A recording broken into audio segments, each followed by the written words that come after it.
가치 투자의 아버지 하면 딱 떠오르는 이름 있죠. 바로 벤저민 그레이엄입니다.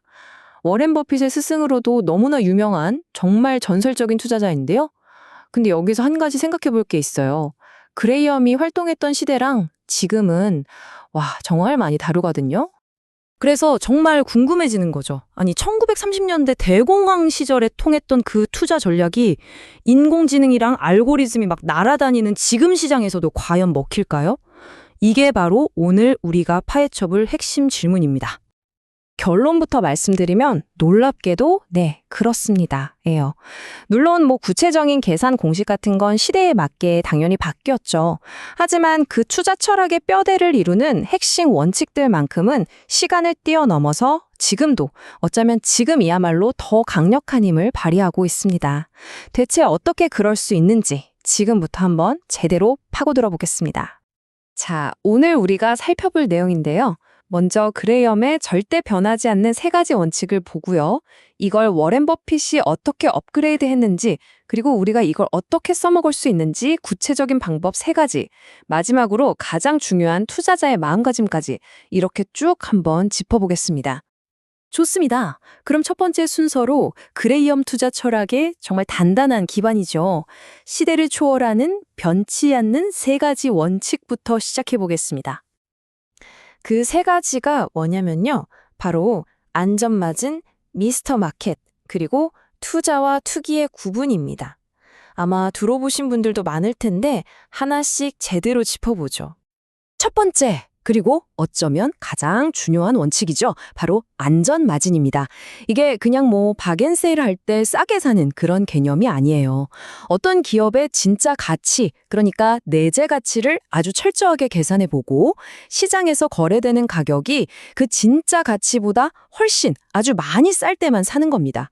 왜냐? 그래야 혹시 모를 실수나 예상치 못한 위기로부터 나를 지킬 수 있는 아주 튼튼한 방패가 생기는 거니까요. 두 번째는 미스터 마켓이라는 정말 기가 막힌 비유예요. 그레이엄은 주식시장을 감정 기복이 아주 심한 동업자라고 생각했어요. 이 미스터 마켓이라는 친구가 어떨 땐 막 신나서 말도 안 되는 비싼 가격을 부르다가도 어떨 땐 세상이 끝날 것처럼 공포에 질려서 자기 주식을 헐값에 팔아치우려고 하거든요. 바로 이때 그가 공포에 떨며 헐값에 내놓을 때가 우리에겐 절호의 기회라는 거죠. 시장의 감정에 끌려다니지 말고 오히려 그걸 이용하라는 아주 중요한 가르침입니다. 그리고 세 번째 원칙, 투자와 투기 사이에 아주 명확하게 선을 긋는 겁니다. 그레이엄이 말하는 투자는요, 철저한 분석을 바탕으로 내 원금은 안전하겠다, 그리고 이 정도 수익은 기대할 수 있겠다는 확신이 드는 행위예요. 이런 분석, 그런 거 없이 그냥 오를 것 같으니까 하는 막연한 기대로 돈을 넣는 건 전부 투기라고 본 거죠. 이 기준 정말 지금 우리에게도 너무나 중요하지 않나요? 자, 그런데요. 이 위대한 원칙들만 가지고는 뭔가 좀 부족했어요. 시대가 바뀌었으니까요. 왜 그레엄의 방식을 그대로 쓰기엔 한계가 있었는지, 왜 업그레이드가 필요했는지 한번 살펴보겠습니다. 이 그림을 보시면 바로 이해가 되실 겁니다. 왼쪽이 그레이엄 시대. 이때는 눈에 보이는 공장, 기계, 토지, 같은 자산이 기업 가치의 전부나 마찬가지였어요. 산업경제 시대였으니까요. 근데 오른쪽, 지금은 어떻죠? 애플의 브랜드 가치, 구글의 검색 기술처럼 눈에 보이지 않는 무형 자산이 기업 가치의 핵심이 됐잖아요.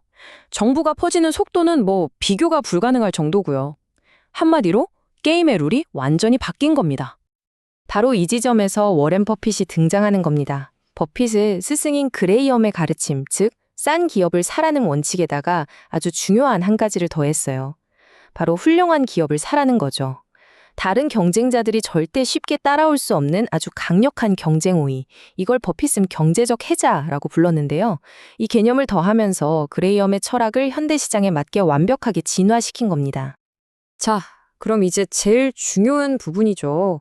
이론은 알겠는데 그래서 이 위대한 지혜를 오늘날 우리가 실제로 어떻게 써먹을 수 있을까요? 지금부터 세 가지 현실적인 적용 방법을 알려드리겠습니다. 우리가 살펴볼 세 가지 전략은요. 첫째, 확장된 가치 분석.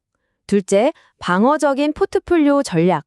그리고 셋째, 현대적으로 변형된 네트넷 발굴법입니다. 첫 번째, 확장된 가치 분석입니다. 이건 그레이엄의 안전마진을 현대식으로 업그레이드 하는 거예요.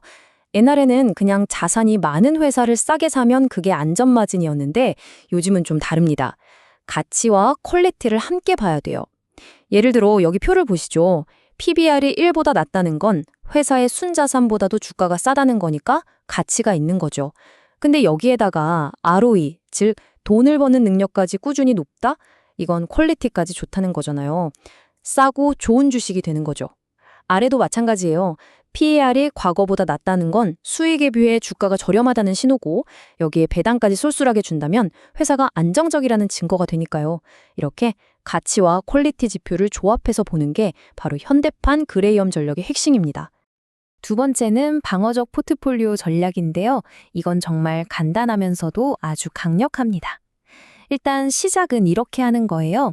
내 투자금을 딱 반으로 나눠서 50%는 주식에, 나머지 50%는 채권이나 현금 같은 안전자산에 넣어두는 거죠. 자, 여기서 진짜 핵심은 리밸런싱입니다. 이게 뭐냐면요. 시장이 막 뜨거워져서 주가가 많이 올랐다 싶으면 주식 비중을 50%로 다시 맞추기 위해 오른 만큼 파는 거예요. 자연스럽게 이익 실현을 하는 거죠. 반대로 시장이 막 폭락해서 공포에 휩싸였다. 그럼 반대로 주식 비중을 늘려서 50%를 맞추는 겁니다. 이건 뭐예요? 남들이 무서워서 던질 때 싸게 사는 거죠.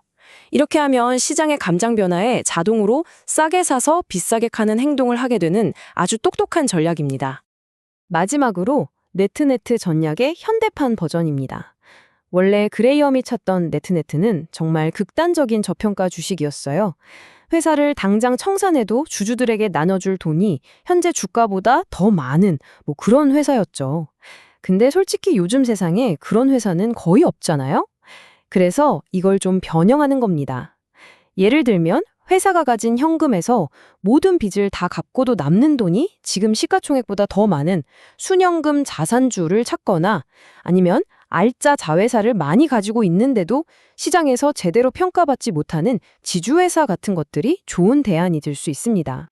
자, 그런데요. 지금까지 말씀드린 이런 모든 구체적인 전략들보다 훨씬 더 중요한 게 있습니다. 그레이엄이 우리에게 남긴 진짜 유산은요. 바로 투자를 대하는 마음가짐 그 자체입니다. 그의 모든 철학은 이 한 문장으로 요약할 수 있습니다. 주식을 사업의 일부로 봐라. 시시각각 변하는 가격이 아니라 그 사업의 본질적인 가치에 집중해라.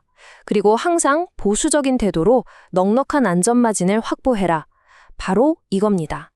결국 오늘 이야기의 최종 결론은 이거예요.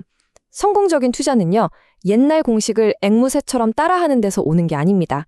왜 그래야 하는지 그 변치 않는 원칙을 깊이 이해하고 그걸 지금 시장 상황에 맞게 유연하게 적용할 줄 아는 능력. 바로 거기서 진짜 성공이 시작되는 거죠. 오늘 내용을 마무리하면서 여러분께 마지막으로 질문 하나를 드리고 싶습니다.